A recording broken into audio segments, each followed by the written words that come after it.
So అయితే మీ అందరికీ తెలుసు యశ్రాజ్ ఫిల్మ్స్ బ్యానర్ లో ఆదిత్య చోప్రా ప్రొడ్యూసర్ గా అయాన్ ముఖర్జీ డైరెక్షన్ లో మ్యాన్ ఆఫ్ మాసెస్ ఎన్టీఆర్ గారు and great God Hrithik Roshan గారు కియారా అద్వానీ ప్రధాన పాత్రల్లో మన ముందుకి ఆగస్ట్ 14th వార్ 2 వస్తుంది.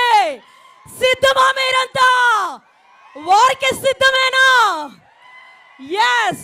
అయితే వార్ 2 మీద ఉన్న ఎక్స్పెక్టేషన్స్ ని అలాగే మీరేమనుకుంటున్నారో ఇవన్నీ కూడా మీతో మాట్లాడాలని నేను మీ దగ్గరకు వచ్చేస్తున్నాను. మొదటగా మాతో ఎవరు మాట్లాడతారు? Who is that lucky person? Yes.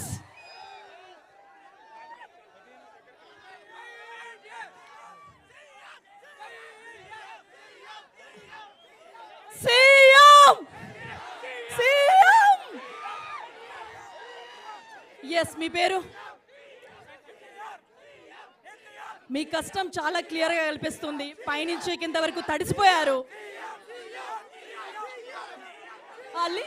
Listen guys, listen.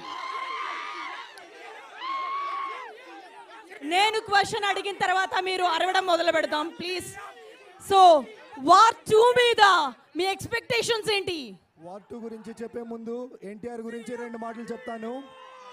Tarak అనే వ్యక్తిని ఇప్పుడు కాదు, లాస్ట్ 15 ఏళ్ళ నుంచి ప్రాణం కంటే ఎక్కువ ప్రేమిస్తా ఉన్నాము. అన్న, మా అన్న మన్యం దొర ఒకటే, అభిమానులకి ఎలా రిటర్న్ ఇవ్వాలని is going beyond the boundaries. బాలీవుడ్కి వెళ్ళాడు, బాలీవుడ్ లో ఇప్పుడు డెబ్యూట్ చేస్తా ఉన్నాడు. రేపు India's biggest mass hero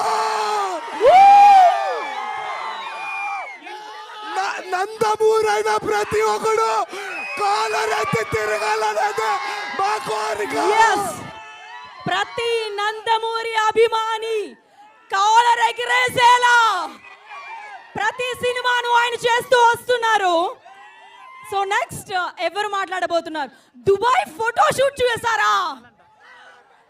Dubai photoshoot లో ఆయన చైర్ మీద అలా నిలబడితే ఆ రోజు సోషల్ మీడియా తగలబడిపోయింది, అవునా? Yes. Thank you. I understand మీ ఎనర్జీ అవన్నీ కూడా. Thank you so much. మరి